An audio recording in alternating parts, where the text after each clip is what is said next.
Hello, everyone, and welcome to the Imperial Valley Desert Museum and in partnership with the American Red Cross's Be Red Cross Ready program.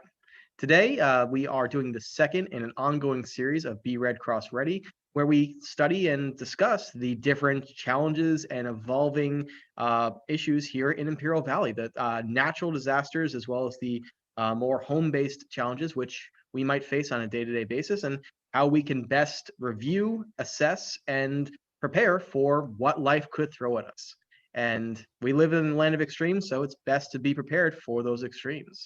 We're very fortunate to be able to work with the American Red Cross on this program to be able to bring not only today's discussion on home fires, but last week's discussion on COVID-19 and future discussions on earthquakes, heat waves, and I believe the last one was flash floods, if I'm not mistaken. Right, Melissa? Excellent. Yep.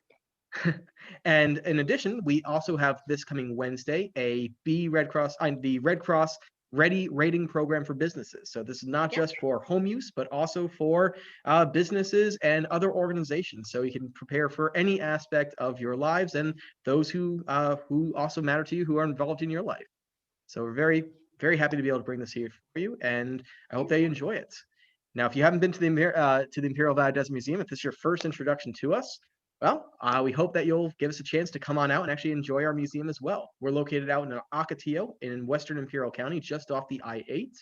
We have been closed for the last year, but what we've been working on in the meanwhile is getting ourselves ready for reopening. And if you have visited us before, or if you haven't, either way, it's going to be a new experience for you. We have new exhibits, new content, new quality, and we're very excited to be able to show that. We are officially reopening and our grand reopening on April 21st at 10 a.m. That's Wednesday, so we definitely would like to invite you out for that.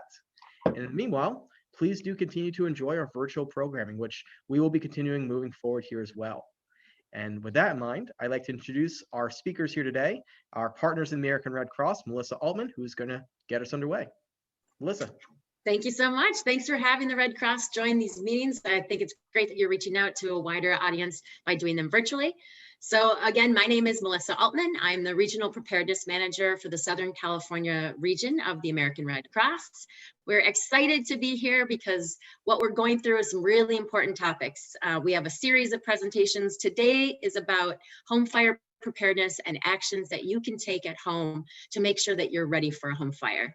Home fires are devastating. The American Red Cross actually responds to more home fires in the United States than any other disaster combined.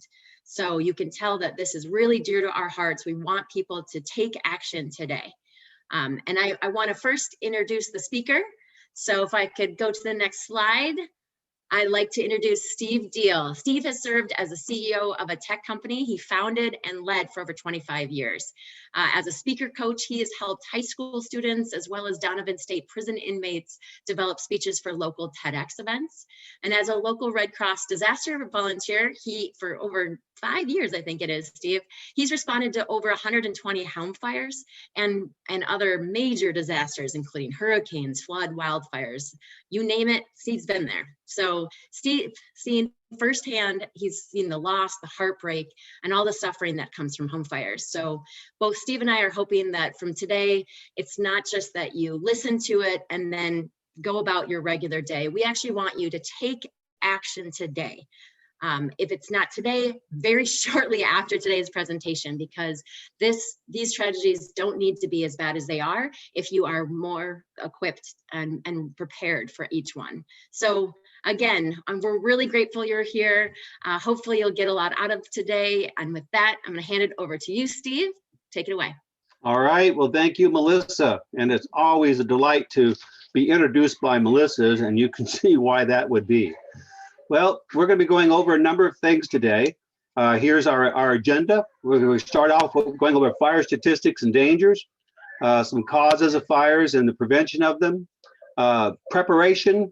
And if you're hearing a child crying in the background, that would be my granddaughter who's chosen this particular time to cry. So, but hopefully that will be short. The best thing that we can do is to avoid having a fire in the first place. So that's one of the things we're going to be talking about. If we understand what the causes of the fires are, then we can know steps we can take to prevent them. But despite our best efforts, we may still have a fire in our home. And that's why we want to prepare for that event, so that if it happens, we know what to do, and then how to survive should the fire actually happen, and then to recover after fire, which can be quite challenging. Melissa mentioned already that our goal is for you to take preparation steps. And this proverb really reminds me of the difficulties with doing that. Just because the river is quiet does not mean the crocodiles have left. And that's how it is with preparation things. I mean, most of us have that somewhere on our to-do list, but it's tough getting that up to the top of the list because it's hard to imagine it's really going to happen right now, but we never really know when. So we want to encourage you to take these steps pronto. So just to kind of throw it out there, a little statistic that surprises many people is, what disaster do you think takes more lives in the United States every single year? I mean, more than hurricanes, tornadoes, extreme weather, wildfires, floods, landslides, earthquakes, tsunamis, all that put together. And what's surprising is home fires kill more people every single year than all of those disasters combined. I mean, take a look at these statistics. Every 90 seconds in the United States, a home fire is breaking out. 7 people every single day on average in the United States are dying in home fires, 36 injured. In fact, for all of us, according to the National Fire Safety Institute, we all have a 1 in 4 probability that sometime in our lifetime, we're going to have a fire bad enough in our home that we have to call the fire department. So this is something that's extremely common, which is why this is perhaps one of the most important presentations the Red Cross provides, along with many of our others, general preparedness and so on, which I hope you'll be able to take advantage of those as well. So let's talk a little bit about, so what are the dangers of fire, really? I mean, what's so dangerous about it? And some of this may at first look pretty obvious, but as we get a kind of peel back the onion a bit and take a look closer, you're going to see there's maybe some surprises here. One of the big surprises for many of us is just how fast it is.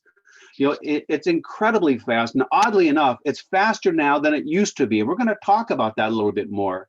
As Melissa mentioned, I have been to many fires, have talked to many people who've survived, barely gotten out, sometimes with nothing but their clothes. Occasionally, not even that. We have to give them blankets. I mean, it can be unbelievably fast. And they tell me over and over again, they can't believe how fast it happened, how quickly the home was engulfed in flames. So it is very, very fast. Hot. I mean, this seems intuitively obvious that a fire is hot. But it's like hot like we don't really understand. A fire that may be only 100 degrees down at floor level could be hot enough to scorch your skin, your lungs, and so forth if you just stand up. And that can happen very, very quickly. Dark may seem an odd thing to say, but home fires very quickly throw out a lot of noxious fumes, black smoke, and obscure everything very quickly. I've had many people tell me they were bouncing off of walls, trying to figure out where they were trying to go, and that was in their own home. So it can be very, very dark because of the smoke. And deadly, well, we've already looked at some of those statistics. Very deadly. People every day, are dying from home fires. And what gets people the fastest is the smoke and the toxic gases that the fire puts off in our homes. So that's some of the dangers of the fire. Now, I mentioned it's faster, and this is a big surprise. It was to me. 40 years ago, let's say, the furniture that we had in our homes were made of natural materials like cotton and wool and so forth. But today, those furnitures are made from synthetics, polyesters, plastics, all kinds of synthetic materials.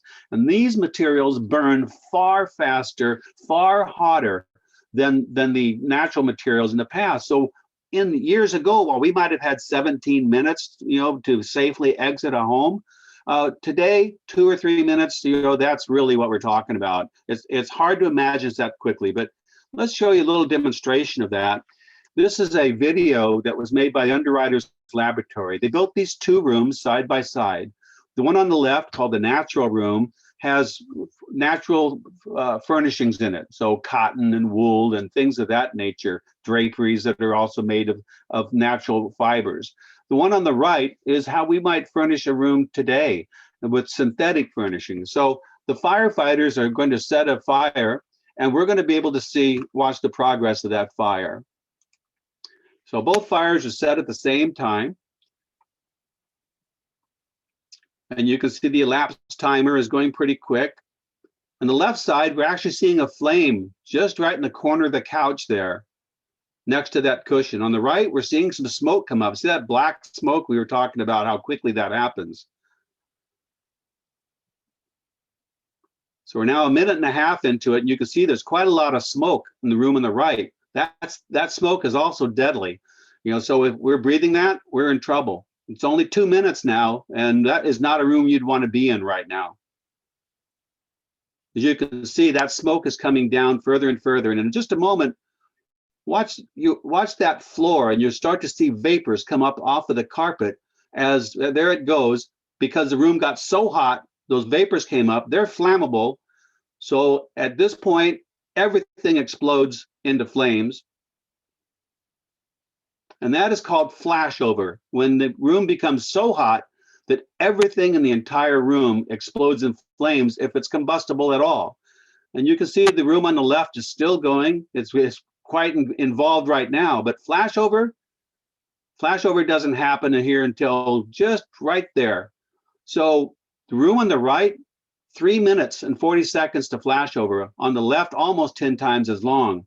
So you can see what we mean by how much faster these fires are than they were years ago. Steve, yeah. There's just a small black bar across the top of your slide, so it does block some of the slide, just to give you a heads up. I don't know what that would be. I don't see it here. Okay, it's not too distracting. Just want to give you a heads up. Okay, yeah, that's no good. Yeah, so, and just so you know, I actually can't see anybody. So it won't let the Zoom video come through right at the moment. So if anybody's making motions that I should see, give me a heads up on that. And I don't know what I could do about the black bar. It's okay. That's disturbing. Okay, so we've talked about the dangers of the fires and so forth. And so what we want to do is understand what the causes are of those, because if we understand the causes, we can understand the prevention. So let me just toss it out there. What do you think is the most common cause of fires in a home? Electrical malfunctions, cooking, heaters, fireplaces, candles, smoking? If you have an idea, just chat it out or speak it out, and let's see how we do. And Melissa, let me know if there's something on the chat on that one. I'll take a stab and guess electrical. Okay, electrical, that's a good guess. Any others? The stove. What's that? The stove. Stove. The stove, Okay. Yep. All right, let's take a look and see where we go. As soon as, boop, there we go. Cooking. You're exactly right. Stove. Perfect. So with cooking, in just 30 seconds, we can start with a flame on say a skillet to a kitchen that is fully involved like this. So almost half of all home fires are started just this way, cooking accidents that happen in the kitchen. 1 in 5 deaths are caused by cooking fires, and nearly half of all the injuries. So we could see if we can take a step to not have a cooking fire, or to get it out if we have one, we've almost cut our risks in half for these kinds of things. So what are the things that we can do? So usually, and I've seen a bunch of these kitchen fires, and even when they're minor, there's usually a big hole in the ceiling above the stove. But in most cases, what I hear is that people got distracted. They were frying something. Usually it's frying or hot oil is involved. And the phone rings, a kid in the other room cries out, somebody knocks on the door, some distraction happens, and the person walks away or gets distracted for only a few minutes. When they come back in, here it is. There's flames all over the place. So that is the very most common. So clearly, If we are cooking, we want to keep our attention on what we're doing. Watch that cooking. We want to keep flammable items away from the stove. We've been to a number of fires where people, I won't say they're hoarders necessarily, but there's a lot of stuff stacked up, papers and other things all around, and those often are much more inclined to have fires that get out of control. We want to make sure we don't have long, loose sleeves down close to where there might be a fire that comes up, because obviously that could catch our clothes on fire. We want to keep children, away from the fires so they don't reach up and away from the stoves. They're not pulling pans down and so on. But this is a big one, and that is we want to keep a lid. If we're frying, we want to keep a lid that fits our frying pan right nearby, because the fastest way that we can put out a fire, a grease fire in a frying pan, is to simply pick up the lid and drop it on top of the skillet, and that will smother it. It's just really that simple. There are other ways that we could smother it. We could use baking soda, fire extinguishers, salt even, but a lot of times we don't have those sitting right there when we need them. One of the definite things we don't want to do, and sometimes we're inclined, is we might have a glass of water there, and we throw the water on the fire in the pan, and what happens is that just splashes flaming oil all over the kitchen, and we've just made our situation far, far worse. So keeping an eye on what we're frying, that's going to cut our risk really pretty almost in half. Second highest cause is home heating.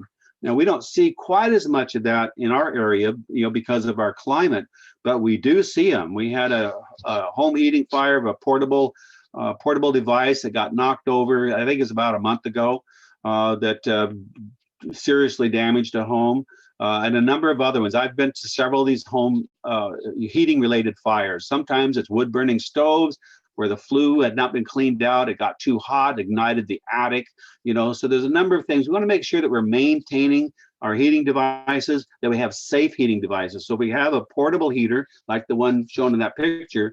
Not only do we want to do the obvious and keep it away from draperies and bedding and things like that, but also if it doesn't have an automatic shutoff on it when it tips over, you should probably really consider replacing that. They're not that expensive, and they can get tipped over accidentally. A child can do it. Even cats and dogs have tipped these things over and started fires. So having a safe heating unit to begin with, is really going to help us out. If we use our fireplace, we want to make sure that screen's in place, so that the a hot ember doesn't pop out into a carpet or something. So number 2, home heating. And the number 1 killer is smoking. And the typical scenario on that is somebody's laying in bed or in an easy chair, smoking, they fall asleep, the cigarette falls down, it starts a smoldering fire. And that smoldering fire is what gets people, it asphyxiates people and so forth. We've had a number of smoking fires. We had a smoking fire just 3 days ago, actually.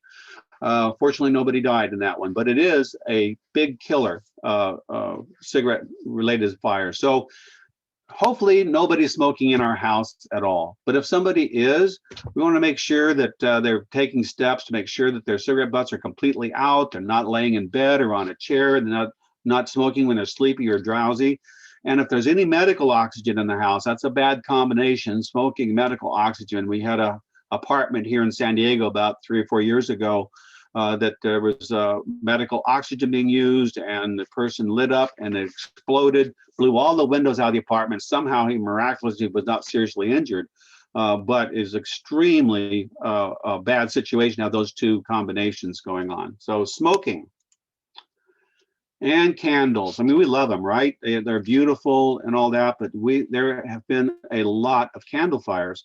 I've gone to, I think it's 6 now. We had another one not too long ago. And the scenario that you see there with the candle kind of close to a drapery that might blow over, that's a very typical situation. In many cases, the people had gone to a store or something and left a candle burning, and they get back and their house is on fire. That happened 3 times that I was involved with.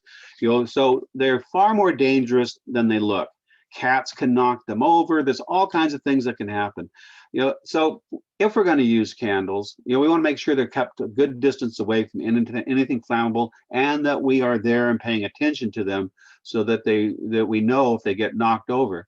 But we might consider using those fake ones, those electronic ones. They really look pretty good these days, and those, of course, are far, far safer for us to use. And electrical, there's our electrical, and it does happen a lot. I see a hand is raised. Yes? Yeah, Steve, just a quick question on that, actually, to circle back to candles. Are all candles cut of the same cloth in terms of like the ones that are just freestanding, ones that are more in the glass containers, things of that sort? Does this device pervade all types of candles? Well, certainly it's a good idea to keep all candles away, a good safe distance away from flammable items. But the tall ones, like in a candlestick, or some ones that can fall over much easier, those are the ones that we would represent much more of a danger. Good question. Yeah, but we want to be careful with all of them. That's for sure. And electrical cause fires. Yeah, we get a lot of these. I've been to a number of these electrical fires. We just had one the other day where a man wakes up, he's getting ready to go to work, and he hears this sizzling and popping in his wall, and the next thing he knows, flames start coming out of the wall. So these things happen. Something like that, I don't know what he could have done to prevent it. But many of these electrical fires are preventable because they're scenarios just like you see here, with overloaded extension cords, cords underneath carpets that get stepped on and damaged, underneath furniture. These are all hazards that we can have. Also, if we have a circuit breaker that's popping off from time to time, if that happens more than a couple of times, it's trying to tell you something's wrong. And it's probably a good idea to have an electrician come out and check that out. I had one here that was doing that, and it popped like 3 or 4 times. I thought, what's going on? And it was I'd had a solar system put on about a year prior, and I went and started looking around and found out they forgot to tighten 2 of the screws that were coming from that system, and it was causing arcs. You could see burn marks around the breaker and so forth, and on the wires, from the heat, from the arcing. And the new circuit breakers actually detect arcing and will pop from arcing, not just overloading. I didn't know that until then. So if we have circuit breakers that are popping, it's asking us to do something. If we have say a light dimmer on our wall and it's warm to warm, that's or I should say hot. Something to be a little bit warm is okay, but if it's hot, there's something going on there. And we just don't want to ignore these situations. We had this kind of a bizarre fire just a couple weeks ago, where a man said that he had a portable heater plugged in, and the outlet and the cord were very, very hot. So he plugged in a fan, was blowing air on that to keep it cool. And then he got distracted and it all burst into flames. And of course, now the fan is blowing the flames as well. So, we don't want to ignore something like that or to try and band-aid it that way. We're going to run into trouble. Yeah, we don't recommend using a fan to cool your electrical. Absolutely not. Not a great idea, everyone. Yeah, we didn't even know how to classify that fire. Was that portable heater, electrical, or just maybe not doing the best thing? I don't know. So anyway, clothes dryers. I've seen a couple of these clothes dryer fires. The most common cause of these fires is lint buildup in the exhaust. So as we all know, there's a lint screen that we should be cleaning after every load. And even though we get quite a bit of lint off of that, there's still a lot of lint that gets around the screen and is deposited in the base of the dryer, as well as up into the duct. And that can catch fire over time, and does. And so you can buy kits to clean these ducts out yourself. I have one. I do it about every 18 to 24 months. And there are services around that can come and clean out your ducts, to keep them clean. And when you do, it's a good idea to try to clean out the bottom of the dryer too. It's amazing how much lint builds up down there. So you can see a third of those fires are caused by lint buildup. And then there's the balance is caused by other things related to the clothes dryer. Children and pets, who knew? So Look at the numbers down here, 300 people killed every year. So just about one a day because of playing with matches, playing with fire, basically, gasoline, kids are attracted to that kind of stuff. And 1,000 home fires started every year by pets. Now, I wouldn't have thought pets were starting very many fires. I've mentioned candles and heaters that they can knock over already. So those are some of the ways that pets cause fires. I went to one fire that was kind of really strange in the Imperial Beach area, where a gas explosion had happened, blew all the windows out. And what had happened was that there was 2 large dogs in there jumping around playing, and the homeowner was gone. They were jumping up and down on the stove, as a gas stove, and one of them hit the knob that causes the gas to turn on. And they kept playing, gas is coming in, and then eventually one of them jumped up and hit the igniter and exploded, blew all the windows out of the house.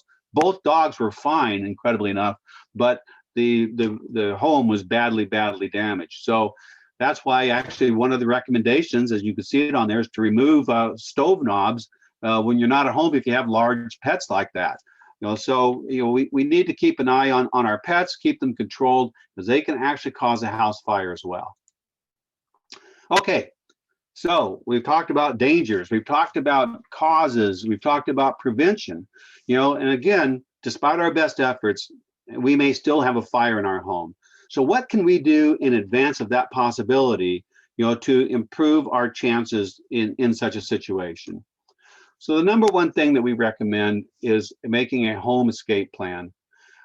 So I have to say, the first time I heard this, that I need a map to get out of my own house, it seemed kind of silly. But after talking to a whole bunch of people who in fact did have trouble, there was lots of confusion because you never know where the house fire is going to start in your house, or when it's going to start, where everybody else is going to be in the family, and so having a plan of who's going to do what in the case of a fire. How do we get out? What are the ways that we can escape? So ideally, we can identify 2 exits out of every room that has at least 2 exitable areas. Normally the doors are first, and then things like windows and patio doors and so forth might be our second approach.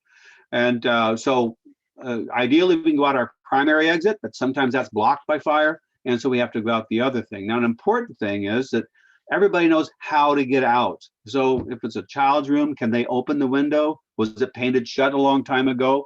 Are there security bars? Can those be open? So there's a number of things to think about, when we're putting together this plan. And a very important piece of the plan is, once we get out, where do we go? We want to identify a specific meeting place. We're all going to go over to that tree out there that's a safe distance from the house, but we know where it is, or the mailbox or something out on the street. We all know we're going to go to this one place. And the reason for that is that we can then very quickly determine that everybody is there. Because otherwise, what can happen is we think somebody's missing, they might be inside, then somebody gets tempted to run back into the house, and that person, in fact, may encounter a deadly situation when the missing children or whatever are actually behind the house and perfectly safe. So we want to make sure that we know where to go. And so that we have that ingrained in us, we want to practice it a couple of times a year. And there are families who do this. So I have the kids go lay down in their beds, they go use a broomstick and turn on one of the smoke alarms and the test function, and they all go through the scenario and then celebrate with ice cream. So it can all be a fun time that pull together a plan and to understand the plan. And again, we want to make sure that we've taken into account all the special needs. So certainly if there's locked security bars, we want to make sure there's a way to get those things opened. If we have a second floor on the house, we might want to buy one of these ladders. They're available on Amazon, Home Depot, Lowe's, other places to provide a safe way to exit in an emergency. We want to know what we're going to do with our children and pets, and with anybody who may not be mobile. Is somebody going to take care of them? Who's going to do that? How's that going to happen? So, and maybe some of these may be difficult choices, but they're going to be way easier to figure out before the fire happens than when a fire happens. So planning. Smoke alarms. I mean, let's just cut right to the bottom here. If you have working smoke alarms in your house, you've cut the probability of somebody dying in a home fire in half. I mean, that's huge. You've cut it in half by having working smoke alarms. So where do we want smoke alarms? You know, at least one on every level of the home. So if there's a basement, down the basement, first floor, second floor, at least one on each floor. One in every sleeping area, and another one outside of the common areas of the sleeping areas. So that's the complement of alarms that we recommend. We want to test them every single month, and if they have removable batteries, we should replace those every year. Now, most alarms today do not have removable batteries anymore. The batteries last the lifetime of the alarm, which is typically 10 years. And so when the batteries are out, the sensor needs to be replaced anyway because they don't last forever either. One thing I'm going to get into that children and smoke alarms comment in my next slide. Let's go right on over there. So let's look down at special needs option here. So with children, sometimes children actually can't hear the pitch of those of standard smoke alarms. Older adults sometimes can't hear that pitch either. And of course, if somebody's hearing impaired, they may not hear it. So there are other things that we can do to make sure that everybody can be warned in the case of a fire. For example, the devices shown in this lower item here can detect that a smoke alarm has gone off from the sound, translate that into a warble pitch sound that more people are able to hear. It can connect up and do a bed shake to get somebody's attention. It can have strobe lights flashing. So there are things that we can do, you know, to make sure that we're inclusive in terms of providing that notification to everyone. One place you can look for devices shown down at the bottom, lifetonesafety.com. And back up to smoke alarms, you know, you may be aware there are a few different kinds of them, two types really. There's one called ionization. It's best at detecting fast fires. So fires that have a lot of flame to them and not as much smoke. And the photoelectric type is best for smoldering fires, fires that start off slow, but throw off a lot of smoke and the flames come later. And you can buy alarms that do a combination of the two. So in selecting an alarm, you might want to take those things into consideration. And I do want to just mention, let's see here. Oh, okay. I just want to mention this carbon monoxide alarms. This isn't really for fire prevention, but it certainly is for life saving, that's for sure. So carbon monoxide occurs when there's, say, gas appliances and the flame is not burning completely. And this can happen at any time. A very common sort of a scenario is that a bird builds a nest in your home heater exhaust in the summertime, and you go and turn the heater on, and because of the reduced flow of oxygen, the flame does not burn properly, and it throws off carbon monoxide. Entire families have died from this sort of a thing. So another common cause these days, especially with some older adults, they drive their new car into the garage. It has a fob type key, you know, a keyless ignition, and the car is so quiet they don't think to turn it off. They go home and go to bed. The car's actually running in the garage and fills the house up with carbon monoxide. So these things really do happen. You know, having carbon monoxide alarms in your home, you know, can provide you with the warning of that type of a threat. Fire extinguishers, definitely recommended. So where do we recommend putting a fire extinguisher? Well, you can see this list here, certainly on every floor. Having one available in the kitchen's a good idea. Garage, there are a lot of garage fires. I think in our area, we see more fires that start in garages than probably anywhere else, it seems like, aside from kitchens. Laundry rooms, patios, and grills. So basically the areas where a fire is most likely to start. The fire extinguishers that you're probably going to find at a Home Depot or Lowe's or other places are going to be ABC classified. You want to just make sure that they are. That means that they're going to work on pretty much every kind of fire that you're likely to encounter in a home environment. And bigger better is better. You know, there's more fire extinguisher material inside of a larger extinguisher. And it does you no good to have one so big you can't handle it, of course, or that's so big that you don't want to put it out to, you can't put it someplace that you're going to find aesthetically okay in your home. But the larger that you have, the better shot you're going to have at actually putting the fire out. And you want to make sure that those fire extinguishers are still okay. That is, they're charged up. Look at the little green meter, make sure you're in the green. And even if they still are in the green, it's typically recommended they get replaced about every 12 years. Now, when I've gone to fires, if nobody was hurt, nobody was injured, if all the pets are okay, typically the first thing that I hear are people are very upset because they've lost their identification, their birth certificates, they've lost all their family photos and they have no way to replace them. They don't know how to call anybody because their cell phones all burned up and nobody remembers anybody's phone numbers these days. So important documents and photographs are one of the biggest things that either people realize that it's going to be very difficult to replace, and in the case of photos, even impossible to replace. So taking steps to protect those is really highly recommended. Now, Melissa's going to be posting in the chat box a preparation guide that is going to have a lot of other information in there about this, and it's going to suggest safe deposit boxes, putting it with your kit. Your kit is talked about in other. It's your evacuation kit that we recommend having in another presentation, or putting in a fire-resistant safe. But resistant is the word on those safes. They are not fireproof, home type ones anyway. And so we still run a significant risk in losing those things, or it's very, very inconvenient to go put them in safe deposit boxes.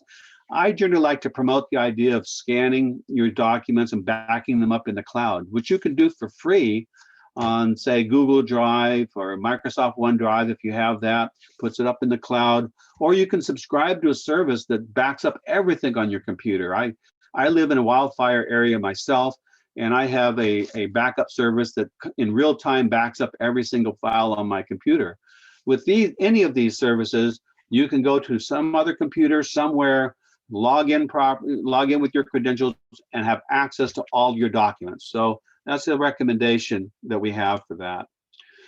And then there's insurance. It's heartbreaking when we go to homes where people don't have insurance, and many renters do not have insurance, and it is a very, very difficult recovery path without insurance. So we strongly recommend it. But we even have homeowners that don't have insurance. And the first time I saw that, I was shocked. You know, it was a single mom and her 7-year-old. She had inherited the home from her grandfather, never had a mortgage, didn't even know what home insurance was. The home was totally destroyed. There was no way they were ever going to recover from that. You know, so it was just a total loss. It's very, very sad to see that. I had another situation at a hurricane, actually, where a tree had crushed a home. I was talking to the elderly couple who lived there, and I asked them about insurance. They said, oh, yeah. And one of their adult children took me to the side and said, you know, the folks' memory isn't what it used to be. They forgot to pay the premium. They have no insurance. The house is gone. So I mention these things. If you know somebody who's maybe a renter and doesn't have renter's insurance, typically it's like $250 a year is very typical. Makes a huge difference in the recovery. If you know elderly people who might forget, to pay the premium or so on, I mean, you might give them a hand with that. Okay, let me toss this little question out there. What do you think? Is it safer to sleep with the door open or the door closed? Anybody have some thoughts on that? Let's take a look at the chat. If you could chat your answer. And okay, we got both. We got open, we got closed. Another one for open. What do you think? So we got 50-50, yeah? Yeah. All right. And typically most people say that closed is safer, but research shows that only 29% of people actually sleep with their door closed. And there's a lot of reasons that we have for that. Like we want the warm air to come in from the other room. We want to be able to hear the child crying down the hall. There's all kinds of reasons. But which one is really safer? So this is a video, again, from Underwriters Lab that I think that you might find interesting. My job is to lead a team of people that study how fire grows and spreads so we can keep you safe. Here at the Delaware County Emergency Services Training Center, we essentially turn this place into a laboratory. we've got several structures around here that we build to simulate where you live. And one of those structures is right here behind me. What I want you to do is I want to take you inside here, and I want you to see how this looks like your home. And then once we get you outside, we're going to go ahead and recreate what would happen if there was a fire in this structure right here. Look pretty normal? Yes. Yeah, got some furnishings. You'll notice the difference down here as we walk down. This bedroom door will be closed, and the one at the end of the hall will be open. And what I want you to do is pay attention to the comparison of the two of those and think about you and your family trying to survive this fire. All right, we just hit the button. We have ignition.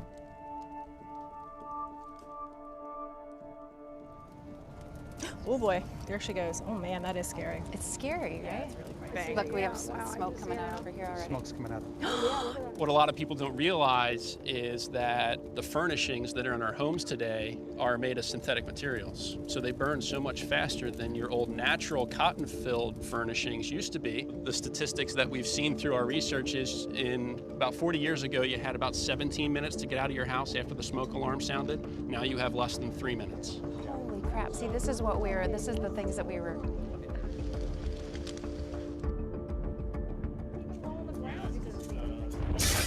Oh my God. Whoa. Can you feel that? How can you survive that? Seriously, that is insane. All right, go ahead, knock it down.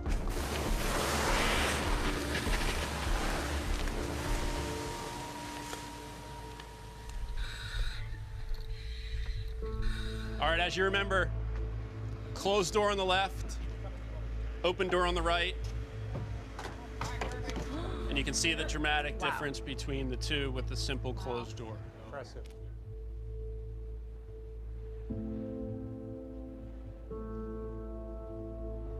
We want people to be as prepared as possible and understand the importance and how little time you have and what that simple barrier can provide to you and your family should you have a fire. I want you guys to throw some hard hats on and some safety glasses and at least poke your heads in the windows, or you can even walk in the hallway if you want. Give me a word or phrase to describe what you just saw. Anxiety.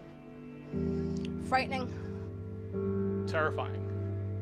I really didn't expect anything like this.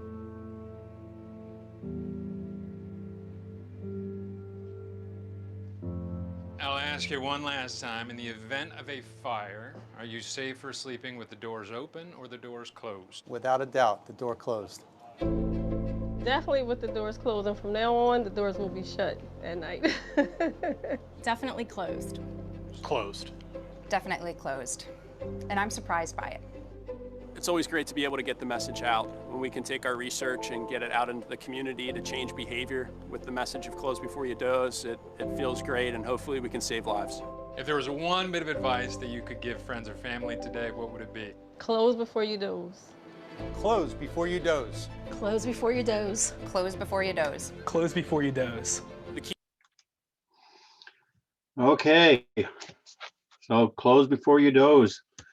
And I know that some people almost really need to see that dramatic video to be believers. So if you have members of your family that you would like to see that video, if you go to YouTube and just search for Close Before You Doze, you'll find that video right there. It's actually, you'll find a little bit longer version because I cut it down for our purposes here. Okay. Just so you know, Steve, I dropped the flyer for Close Before You Doze in the chat. Ah, great. Thank you, Melissa. Okay, so we've talked about preparation, and now let's talk about if we actually have a fire. What do we do then? How do we survive the fire? And what do we do when a fire happens? So, of course, one of the first things that often comes up is, do we fight it or do we run? And let me just say right up top, if there's any doubt about that, the answer is run, okay? Just get out, call 911, and have the fire department take care of it. All right, because in many, many cases, by the time we're aware of the fire there, it's beyond anything that we can do. We've talked about that kitchen fire situation where we can usually put that out when it's still small and controlled. But there may be situations where we can take a step. And if we choose to do that, then let's do it. So what are we looking for, to make that decision? We want to make sure that everybody in the house are either out or they're on their way out of the home at that point in time. We want to make sure that somebody's calling 911. We want to verify the fire is still quite small and it's not spreading. There's not very much smoke in the room, because remember how quickly we can become overcome by that smoke. We want to make sure the fire is not between where we are and where we're going to get out. All right, so if all those things are true, and of course, if we have something to put the fire out with, like a fire extinguisher, for example, then we might want to take a quick cut at it. One time, we're going to take one shot at it, and if it doesn't get the fire out, then we're out of there, okay? So when we use a fire extinguisher, we want to remember the steps involved, and sadly, there have been many cases where people have used a fire extinguisher, but not in an effective way, and did not put the fire out at all, but they might have been able to do that. So let's remember this acronym, PASS. All right, so P, pull the pin. So many of you know that the handle on the fire extinguisher is stationary when it's just sitting there. There's a pin that keeps it locked in so we don't accidentally make it go off when we don't want it to, okay?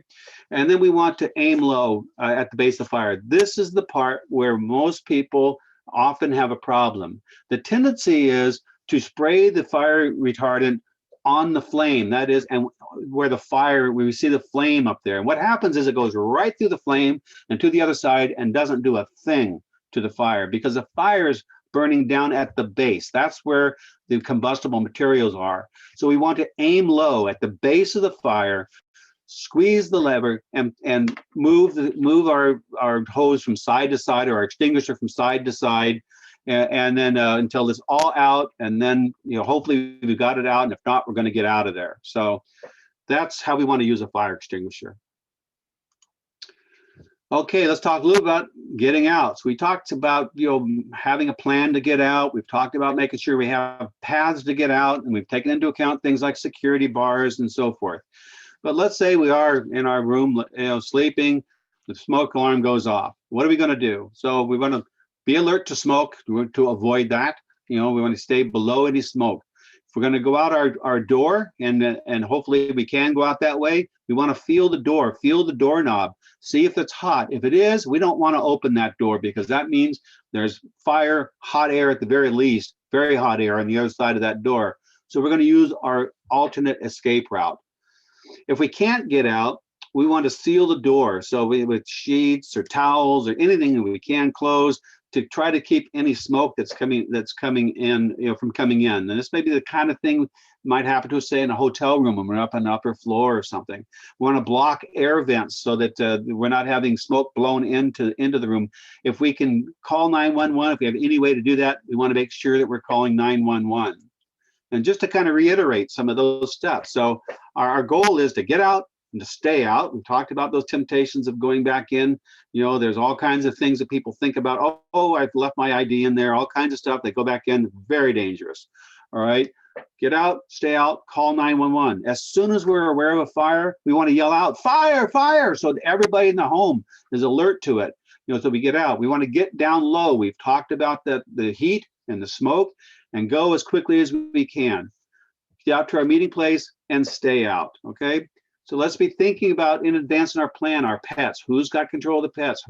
How are the children getting taken care of? Because we don't want to get outside and then start to think about that, okay? So again, planning an escape mechanism, very important for survival. And if your clothes catch on fire, you want to stop what you're doing, drop to the ground, roll around to try to get that fire out. And then if you have burned skin, which you probably do if your clothes caught on fire, you want to put some cool water for 3 to 5 minutes and get yourself some medical attention, as quickly as you can. Okay, so we've hopefully survived our fire. And let's talk just a little bit about what things that we can do to recover after a fire. Certainly contact the Red Cross, and a lot of people are not aware of that. In fact, most of the people that we serve at home fires say, gee, I didn't know the Red Cross came to home fires. But we do, and we actually go to home fires more than any other thing on a daily basis. We provide assistance in 2 ways. One is what we call immediate assistance, which might look like some money so that somebody can get some lodging, because people often have lost all their credit cards and cash and so forth, so we can help them to get lodging and some clothing and some food.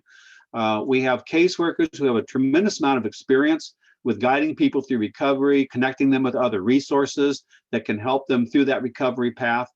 So the Red Cross is a good idea to call us up, even if you don't need the immediate money. Then the recovery services that we provide can still be helpful to you.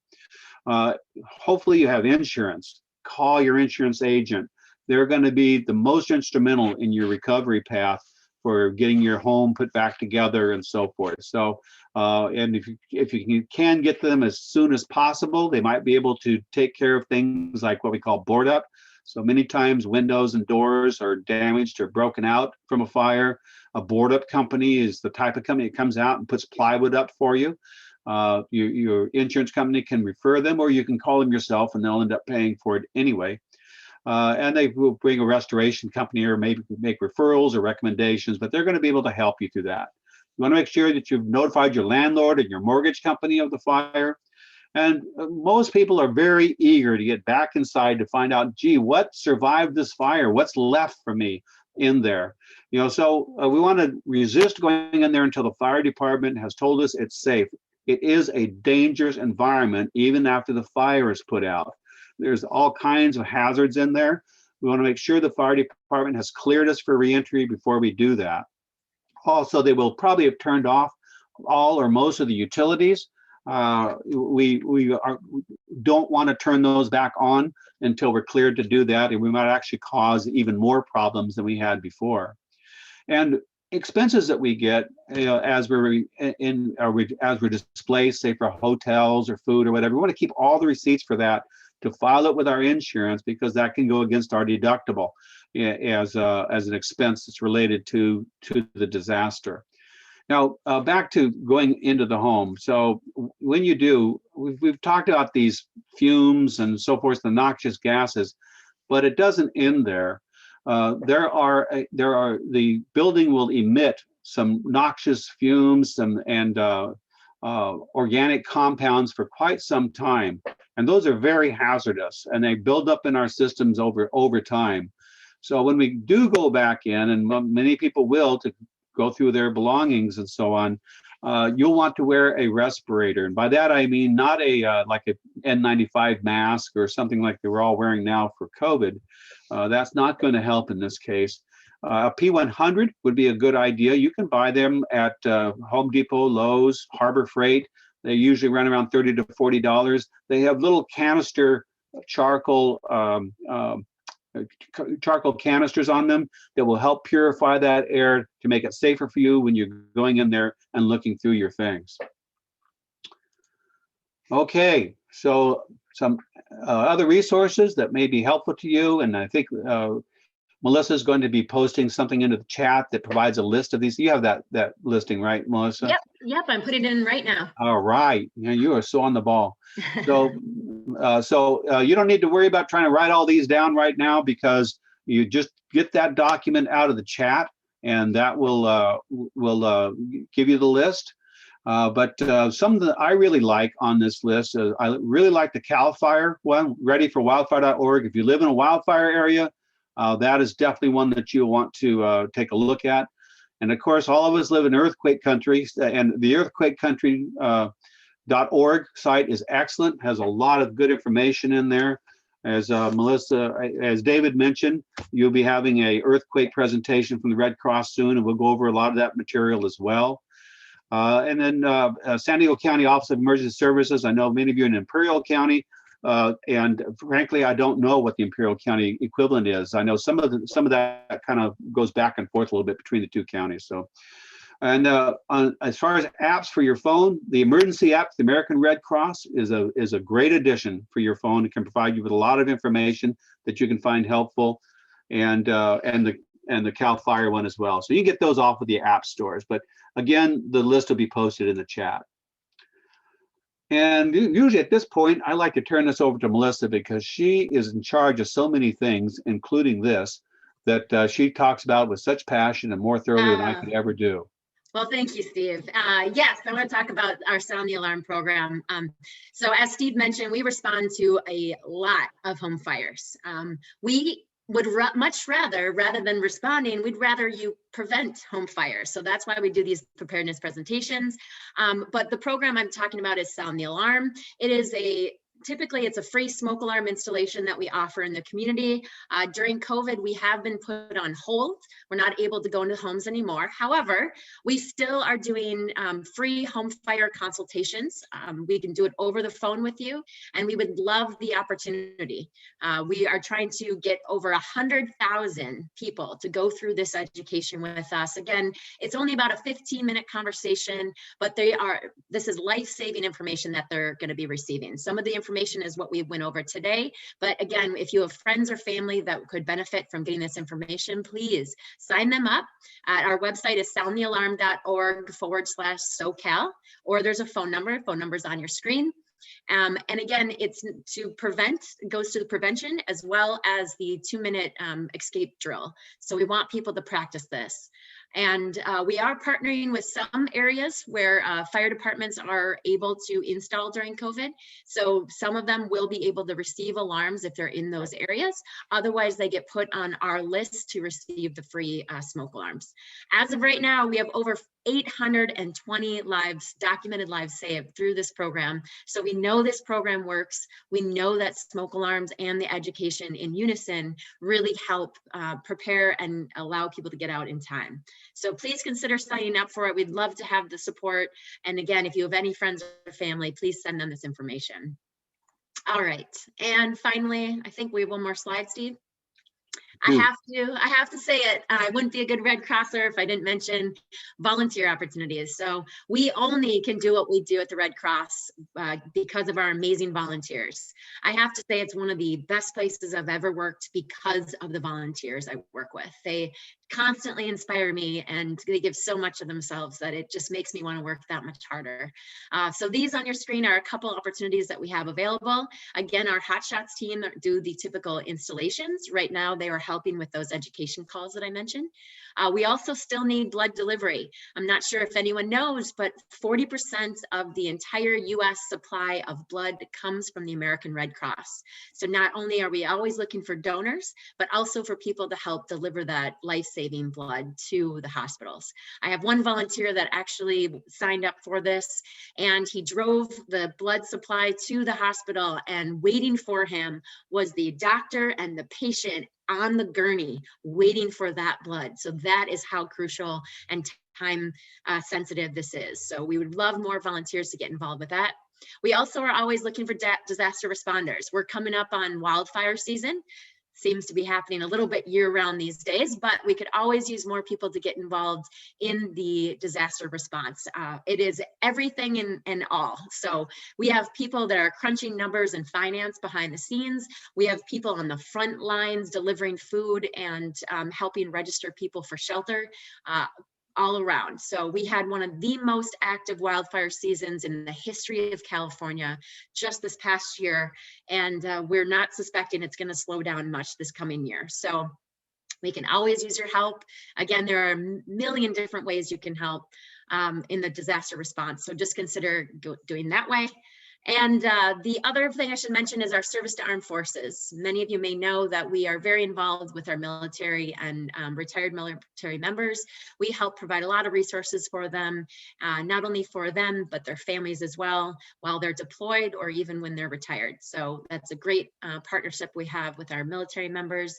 And again, if you have any connection to military members, make sure to let them know that we can help and maybe get involved because you want to serve back to the people that have served our country so honorably. All right, and with that, I should say that Kaylee is our volunteer services recruitment specialist. So there's her information. You can also go to the website redcross.org/volunteer. It has a lot of information about other opportunities, but consider, because it is one of the best things I've ever done. I wish I had done it sooner. And again, the people that you work with are just inspiring on a daily basis. So there you have it. That's my pitch for volunteers. With that, I really want to remind you, it's not about just the information that you heard today. It is about taking action. So I would love if you could start your prevention and preparedness today. So first off, check your batteries and test your smoke alarms. All you do is push that button, the test button, and you should hear 3 beeps, pause, 3 beeps. If you don't hear that, there's a problem. And like Steve mentioned, you are 50% more likely to survive a home fire. So we want to make sure you have a working smoke alarm. That is crucial. And then 2, create and practice that home fire escape plan. I know he mentioned that, you know, it seems silly to have a plan, but it is so necessary. Imagine trying to get out of your home, closing your eyes with it filled with smoke, because it is going to be a much different scenario than you think. So consider creating and practicing that plan. And then again, complete that Red Cross fire safety and prevention checklist. So I'm going to put in the chat right now. These are just different tips. Some of them were covered here today. Again, it's about the before, during, and after. So all that will be in that list. Please look through it and make sure that you and your household are practicing those things. All right. I open it up to all of you. Do you have any questions for us? Anything you want to go over or cover? Just please write it in the chat or come off mute. And we'd be happy to go through it. I don't see anything. All right. I think you're Steve. You're just that good. You covered every single thing. So thorough. So I put, just so you know, I put the preparedness book, the useful disaster related information sheet. I also just put the home fire safety checklist, and the close before your doze was put in earlier. So I think we covered everything, and we'd be happy to send anyone a copy of the presentation. They can always reach out to the museum and we can send it everyone involved. And maybe the attachments for people watching the video, David, could they reach out to the museum for those, or should they come to us? Absolutely.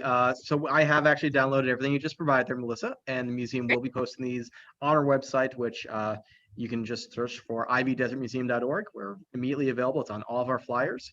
And yes, absolutely. And just as a reminder, of course, we do have other talks like this. If you've enjoyed this one with Steve and Melissa, we have another one starting up on Wednesday, and then again in 2 weeks' time as well. And I shared those flyers for you as well earlier in the meeting. Wonderful. Well, Steve, big round of applause for you. Thank you so much. You're always amazing. A big round of applause for all of you. Thank you so much for having us here, David. I appreciate it. And yeah, absolutely. Yeah, absolutely. And thank you to the Red Cross for being able to come together, present this great resource for our community. The Red Cross, rather, is a fantastic resource overall, not just these talks. You do a lot for the community, and a lot of times I think it's behind the scenes. I did not know myself the full scale of your efforts right here in Imperial Valley, and it is very true. If there's an emergency, you're going to be on the ground right there responding. And prevention, hopefully that's the name of the game right here. So hopefully these lessons do help, do support. They'll be made available fully online for everybody for years to come. And again, thank you so much for this opportunity. We really appreciate it. Thanks for having us. Thank you. Okay. Everyone, hopefully we'll see you again next week. I'm just going to very briefly, for the last bit here, share my screen and show you our upcoming flyer, which has everything and anything you might need to know. You can see that right here. So next, that will be on Wednesday, April 7th. We have the next one, which is the Red Cross Ready Rating for Businesses. And then beginning again on the 17th, taking a break next week, we have the continuation of this Be Red Cross Ready series, focusing on earthquakes. So plenty more up ahead, a lot more items and crises to plan for, prepare for, and we look forward to working again with welcoming Red Cross back to assess, prepare, and move forward. So thank you again, everyone, and we'll see you in just a few short days. Wonderful. All right. Thank you. Okay. Thank you. Bye-bye. Thank you. Bye-bye.